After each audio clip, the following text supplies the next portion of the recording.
I've always believed that horror can't truly be written. It has to be experienced, lived. To me, horror isn't just about monsters or killers. It's about that feeling of unease that crawls up your spine when you're alone in the dark. The irrational fear that maybe, just maybe, you're not really alone. That's what I've built my stories on.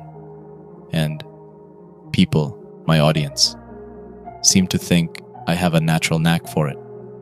Something that makes the shadows in the corner of your eye come alive. Something that stirs that primal fear just beneath the surface. I'm grateful for them, my readers, listeners, my wonderful audience. Every time I publish a story, they remind me why I do what I do. It's not just about scaring people, though that's a big part of it. It's about digging deeper into what makes us human, finding the fear that lies in our own minds. But even with that passion, sometimes the well runs dry. Lately, I've been stuck. The ideas haven't been flowing like they used to. The words have felt flat. My readers have been patient, wonderful really. They've sent messages saying they're excited for what's coming next, urging me not to worry about delays. But they don't understand what it's like when the creativity dries up. It's suffocating, like something inside you is decaying. I need something fresh, something real, something terrifying. That's how I ended up here, standing outside the crumbling gates of Mendhurst Asylum. The place has been abandoned for decades, left to rot on the outskirts of town. The locals whisper about it, the experiments that were conducted inside, the patients that disappeared without a trace, and the way the building still seems to breathe, as if it's waiting for something or someone. The stories are enough to make it the perfect setting for my next horror story, if I can survive the night. As I walk through the rusted gates, the asylum looms ahead, an imposing structure half hidden by twisted trees and overgrown vines. The wind is cold, biting at my skin, and the sky is a deep slate gray. No moon, no stars, just endless clouds. I've never seen a place look so lifeless. The front doors are ajar, hanging crookedly on their hinges, as though they've been left open for me. I hesitate for a moment before stepping inside, the weight of the place pressing down on me like a heavy blanket. The air is thick, filled with the stale smell of mildew and dust, and my footsteps echo loudly in the silence, each one bouncing off the walls, amplified by the emptiness. The lobby is just as decayed as the exterior. The once white walls are stained and peeling, and debris litters the floor. Old furniture, faded, broken, lies scattered across the room. A desk sits in the corner, long abandoned by the staff who once checked in patients. Behind it, a shattered window looks out onto nothing but the overgrown grounds. The whole place feels like it's been forgotten by time. But that's exactly why I came. I pull out my notebook, the one I always carry with me, and jot down a few thoughts. This place, it's perfect. There's a story here, I can feel it. The kind that practically writes itself. I just need to find it. I begin to explore, wandering down one of the main hallways. The floor creaks under my weight, and every now and then, I hear faint sounds, drips of water from somewhere above. The groan of the old building settling. But nothing unusual, nothing I didn't expect. The halls twist and turn, each one looking the same as the last. Cracked tiles, broken light fixtures, doors hanging off their hinges. I step into one of the old patient rooms, and I can almost imagine what it must have been like when the asylum was still in use. The room is small, with a single metal bed frame shoved against the wall, its mattress long gone. An old wheelchair sits in the corner, covered in dust and cobwebs. I can't help but feel a chill as I stand there, staring at the remnants of a life long forgotten. I can almost hear the echoes of the past, the distant sounds of footsteps, the low murmur of voices, the clink of metal as patients were wheeled down the halls. It's eerie, yes, but it's exactly what I need. I take a deep breath and continue down the hallway. The farther I go, the more twisted the halls seem to become. The air feels heavier, and the silence grows deeper, more oppressive. Every step I take seems to reverberate through the walls, as if the building itself is aware of my presence. I've been walking for what feels like hours when I come across something strange. There's a room, its door slightly ajar, and inside a chair and a bed covered in dust. But what catches my attention is the journal lying on the floor, its pages yellowed and curled with age. Curiosity gets the better of me, and I step inside. The air in the room is colder, and for a moment I hesitate, feeling that familiar prickling sensation at the back of my neck, the one that tells me I'm being watched. I shake it off and reach for the journal. The cover is worn, the leather cracked and peeling. I flip it open, and the first page is filled with neat, careful handwriting. The date at the top is from years ago. I begin to read. I came to Mendhurst for inspiration. I thought this place would spark something, bring the stories to life. But something is wrong here. The air is thick, the silence unnatural, and the more I explore, the more I feel like I'm not alone. I stop reading, a chill running down my spine. This writer, this person, was just like me. They came here looking for inspiration, for a story. But what did they find? I keep reading, my fingers trembling slightly as I turn the pages. The writer's tone becomes more frantic, more desperate. They describe hearing faint whispers, seeing shadows flicker at the edges of their vision. They talk about feeling watched, about the sense that something, someone, is following them. The last entry is abrupt, cut off mid-sentence. I can't find my way out. The doors, they keep disappearing. I don't know if I'm going in circles or if the building is changing, but it feels like it's trying to keep me here. I just saw something, someone, at the end of the hallway. They were standing there, watching me. I don't know what to do. I think they know my name. The rest of the page is blank. I slam the journal shut, my heart pounding in my chest. This can't be real. It's just a story. Someone's idea of a joke. But as I stand there, gripping the journal in my hands, I can't shake the feeling that maybe it's not. I stood there for what felt like an eternity, the journal clutched tightly in my trembling hands. The air around me had grown colder, more oppressive, as though the very walls of the room were closing in. My heart pounded in my chest, and I could feel a bead of sweat trickle down my temple despite the cold. The writer's words echoed in my head.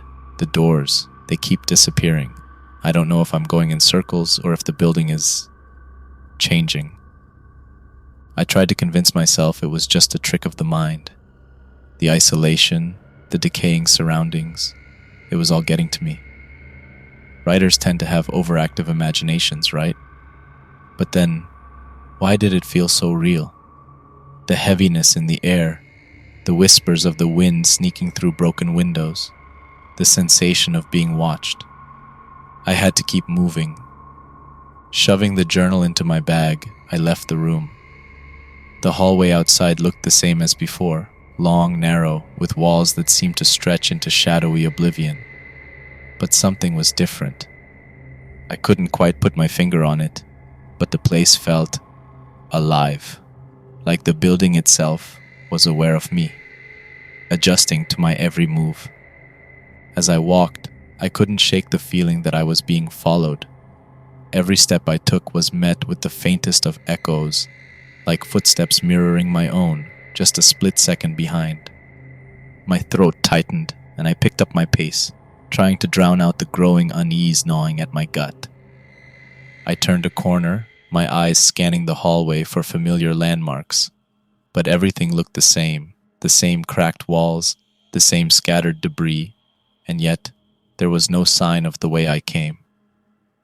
The hallway stretched forward into an unknown part of the asylum, and when I turned to look behind me, the corridor had twisted again. The path that should have led back to the entrance was gone. No door, no sign of where I had come from.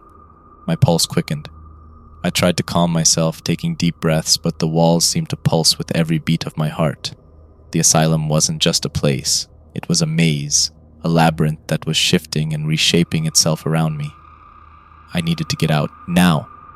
I pushed forward, trying door after door, hoping one of them would lead to an exit. but every door I opened led somewhere new, a different room, a different hallway. It was as if the asylum was leading me deeper into its depths, pulling me further away from any sense of reality. Finally, after what felt like hours of wandering, I stumbled into another room. The door slammed shut behind me with a heavy thud, and I felt the air grow even colder. The room was small, its floor littered with broken furniture and medical equipment. But it wasn't the debris that caught my attention. It was the figure standing in the far corner, barely visible in the dim light. At first I thought it was just a shadow, a trick of the failing light. But as my eyes adjusted, the figure began to take shape. It was a man, or at least it had been once. His frame was skeletal, his hospital gown tattered and stained. He stood motionless, staring at the wall, his back to me. I froze, my breath catching in my throat. The figure didn't move. It just stood there, its head tilted slightly to the side, as though listening for something. My heart pounded in my chest, the sound of my own pulse deafening in the silence. I wanted to run, to turn and bolt out the door, but something kept me rooted in place. Then, slowly, the figure turned. Its eyes, if you could even call them that, were hollow, empty sockets, dark and lifeless. Its face was gaunt, pale, and stretched tight over its skull, as though it hadn't eaten in years. But worst of all was the way it looked at me. Its gaze piercing through the shadows, unblinking. It knew me. "Junior." The voice was a whisper, barely audible, but it cut through the silence like a blade. "Junior." I stumbled back, my hands fumbling for the door behind me. The figure didn't move, but its hollow eyes followed me, its lips curling into a grotesque semblance of a smile. I yanked the door open and fled, my feet pounding against the cold floor as I ran down the twisting halls. The sound of my own breath was ragged in my ears, and the whispers followed me, growing louder with every step. The halls stretched endlessly before me, twisting and turning in ways that made no sense. No matter how fast I ran, the corridors seemed to warp, looping back on themselves. I was trapped. Every door I tried either led back to where I had been or to rooms I hadn't seen before. The asylum was toying with me, playing some sick game. I had to stop. Panting and drenched in sweat, I leaned against a wall, trying to catch my breath. My legs were shaking, my chest tight with fear. I couldn't keep running like this. My mind was spinning, my thoughts a chaotic jumble of panic and confusion. That's when I saw it. Down the hall, just barely visible through the flickering lights, a figure moved. It wasn't the same man from before. This figure was smaller, its form more solid than the flickering shadows I had seen earlier. It shuffled forward, dragging something behind it, a hospital gown, torn and stained with age. I took a step back, my heart racing once more. But the figure didn't move toward me. Instead, it shuffled down the hall, as though it were reliving some long-forgotten memory, pacing in an endless loop. I watched in horror as more figures began to flicker into view, appearing and disappearing at the edges of my vision. Some were sitting in chairs, rocking back and forth.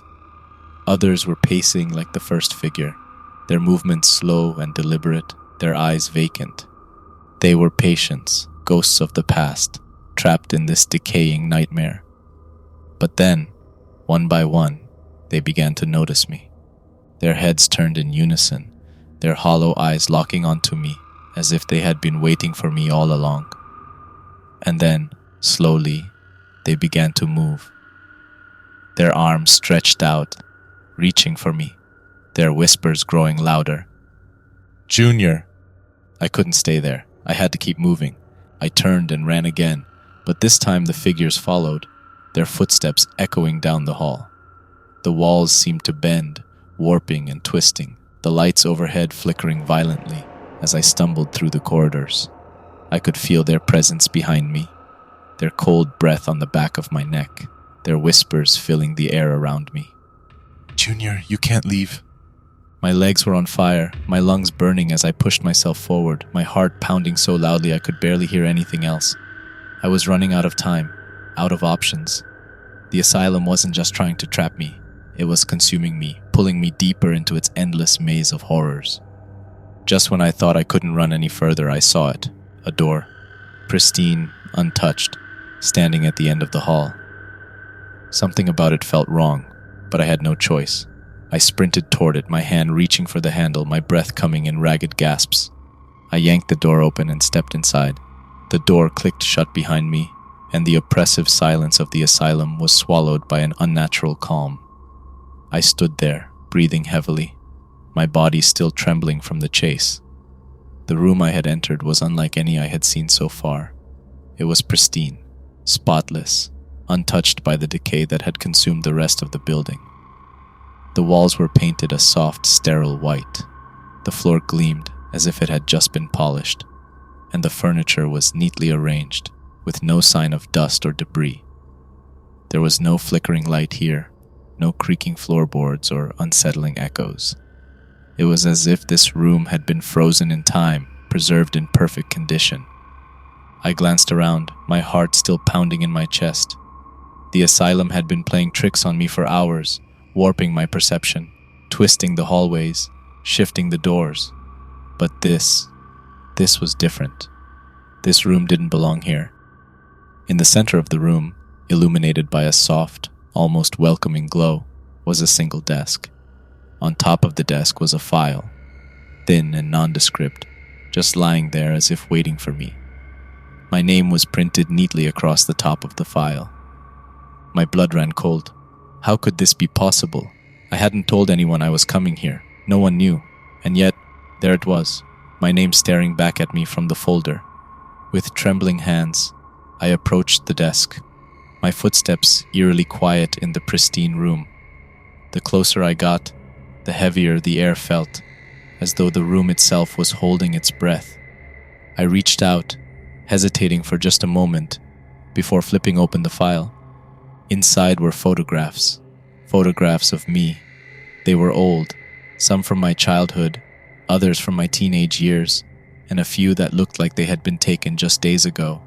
Each one was carefully placed in chronological order, documenting every significant moment of my life. But it wasn't just the photos that unsettled me. It was the detail. Every smile, every look of fear, every moment of joy or pain was captured perfectly, as if someone had been watching me all my life. Beneath the photographs were detailed notes, medical records, personal anecdotes, things that no one else could possibly know. Private moments, thoughts I had never shared with anyone. It was all there, written out in meticulous detail. I flipped through the pages, my hands shaking. The more I read, the more disturbed I became.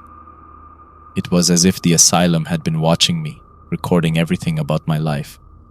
But that wasn't possible, right? And then I saw it.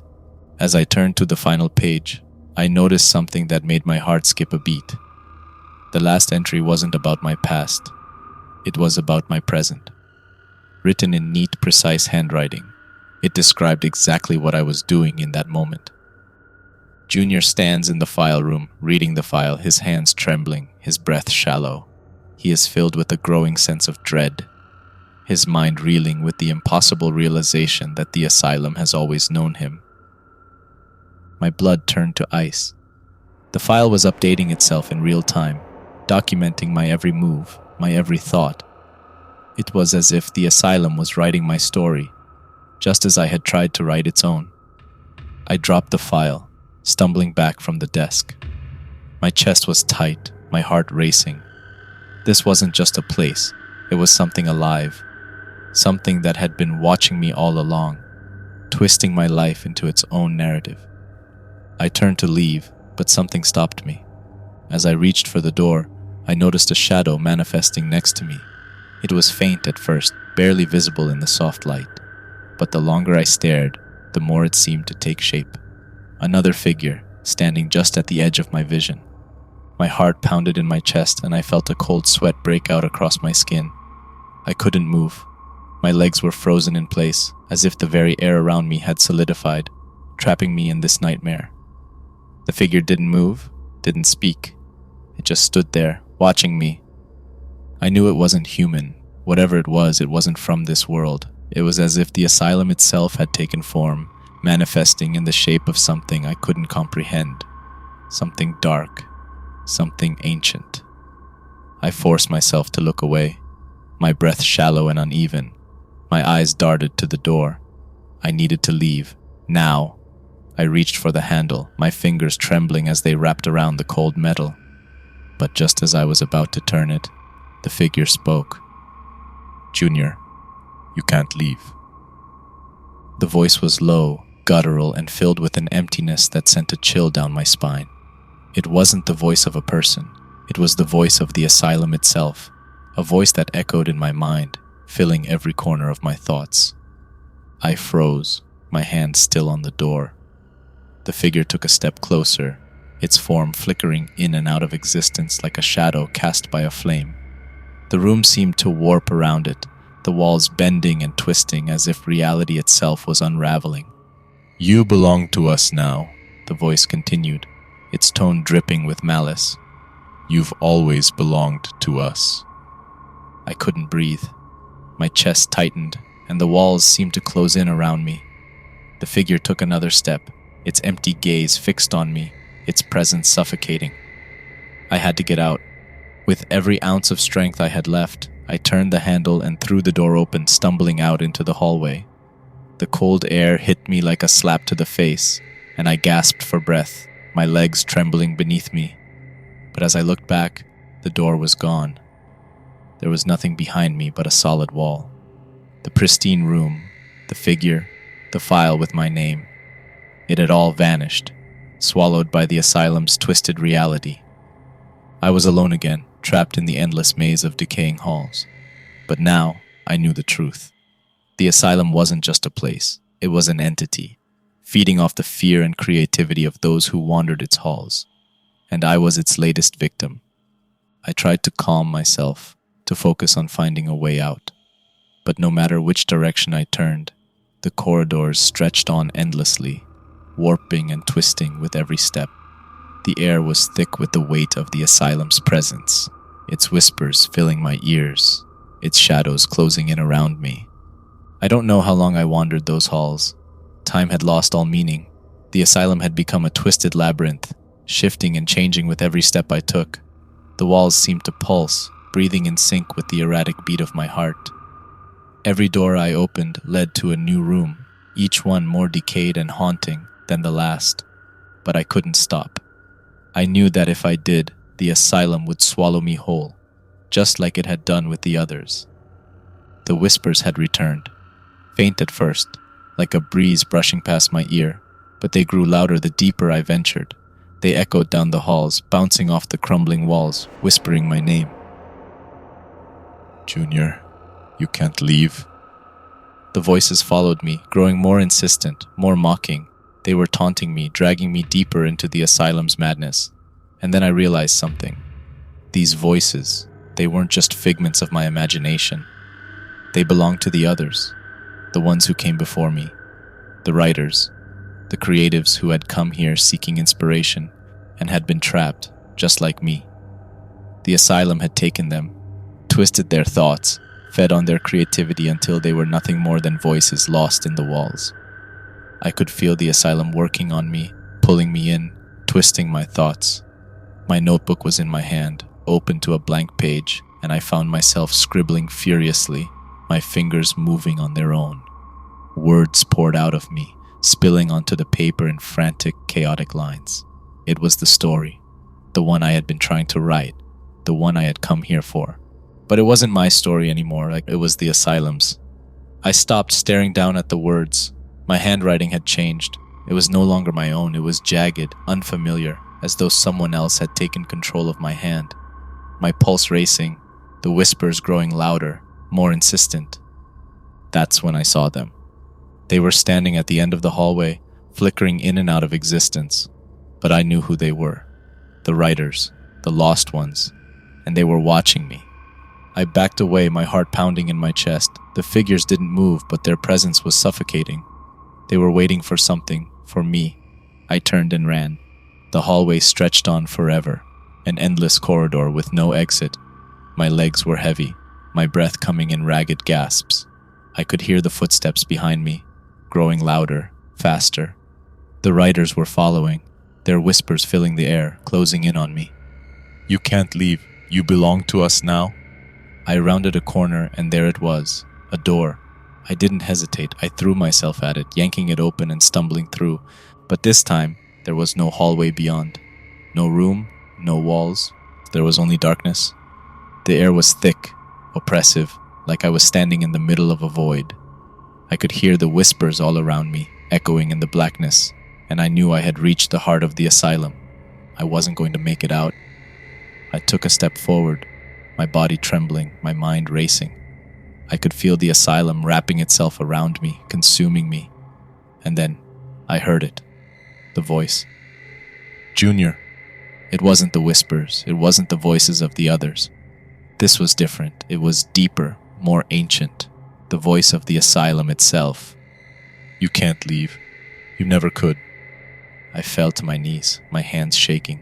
The notebook was still in my hand, the pages filled with words I didn't remember writing. The asylum had written its story, and now it was writing me. I looked up, my eyes straining against the darkness. The figures were closer now, surrounding me. Their faces still blurred, but their eyes were hollow, empty. And then I understood. The writers, the ones who had come before me, they hadn't left. They couldn't leave. They were trapped here, just like I was. And soon, I would be one of them. A shadow flickered at the edge of my vision, and I turned to see the figure from the room. It stood there, silent, watching me, waiting. "You belong to us," it whispered, its voice echoing in the darkness. "You've always belonged to us." But then, a thought cut through the fog of panic. I still had one weapon left, the only thing I still had, my story. I took a deep breath, trying to still my shaking hands.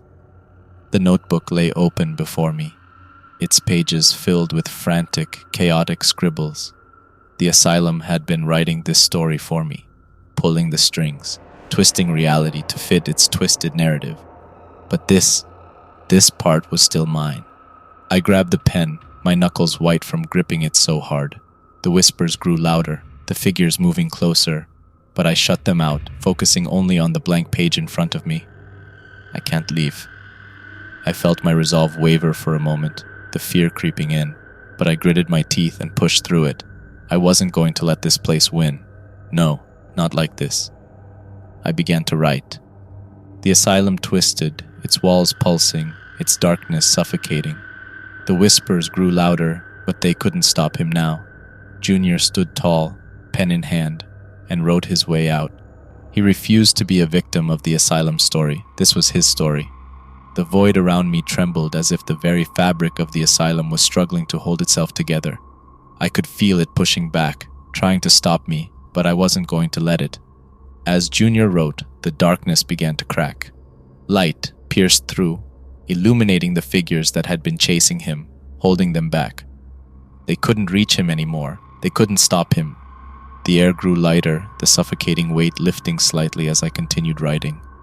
The whispers faltered, stumbling over themselves as they tried to claw their way back into my mind. And then, before him, a door appeared. The exit, the way out. It was real this time. The darkness shuddered, and there it was. The door, a real door, not an illusion, not a trick, but the exit I had been searching for all along. I stood, barely able to believe it, but the pen never left my hand. The figures, those hollow-eyed remnants of the lost, were frozen now, caught in the breaking fabric of the asylum's reality. They couldn't follow me anymore. I ran toward the door, my heart pounding, the light growing brighter as I approached. I could feel the asylum shaking around me, the walls cracking, the darkness retreating. The figures screamed, one last desperate cry to pull me back. But I reached the door. Junior stepped through the door, leaving the asylum and its horrors behind. I turned the handle and stepped into the light. I was out. I made it back to my car. It was parked right where I'd left it, just outside the rusted gates of Mendhurst Asylum. My hands were still shaking, my mind reeling, but I didn't waste time questioning it. I got in, turned the key, and drove. The road blurred as I sped down the empty streets, my heart still racing, the cold night air blasting through the windows. It wasn't until I saw the lights of my house in the distance that I finally let myself breathe. When I got home, I went straight to my desk. The notebook sat in front of me, still open to the last page I had written. My hand shook as I picked up the pen, but there was still one thing left to do. I had to finish the story. The words flowed out of me easily now, as if they had been waiting all along. I wrote about the asylum, about the figures, about how the walls had twisted and shifted, trying to trap me. But most of all, I wrote about how I had escaped, how I had found my way out, how I had written my own ending. And then, as the story reached its final moments, I realized something. This story wasn't just mine anymore. As I sit here, writing these final words, I can't help but feel a strange sense of connection with you. You've been with me through all of this, haven't you? You've followed me through every step of this nightmare, listening to each line, feeling every moment of tension, fear, and dread. Maybe you felt safe, knowing it was just a story. Just words on a page, right? But here's the thing, I've come to realize that stories like this one have a funny way of getting under your skin. Maybe it's just your imagination, but sometimes, when you get too caught up in a tale, the line between fiction and reality starts to blur. And here we are now, you listening to this and me finishing it. But before I end, I want to ask you something. How closely have you been paying attention? Have you felt it? That little itch at the back of your mind, that nagging feeling that something isn't quite right. Maybe a sense that you're being watched, even now. I don't mean to alarm you, but as I write these words, I can't shake the feeling that the story might not be confined to these pages. Maybe, just maybe, it's found its way into your world. After all, stories have a way of spreading, seeping into the cracks of our reality. You probably think I'm just messing with you, and maybe I am. But humor me for a moment. You've been sitting here, listening to my words, but have you thought about your surroundings? That faint noise you might have heard a moment ago? Or the way the shadows behind you seem to shift ever so slightly? No? That's good. Let's keep it that way. But if you're feeling brave, if you think none of this is real, I dare you to look behind you right now. Go ahead, take a quick glance. Still here? Good. Because if you had turned around, well, you might have seen something you didn't want to see. And that's the thing. Once you look, you can never unsee it. So maybe, just maybe, it's better to stay right where you are. But hey, it's only a story, right?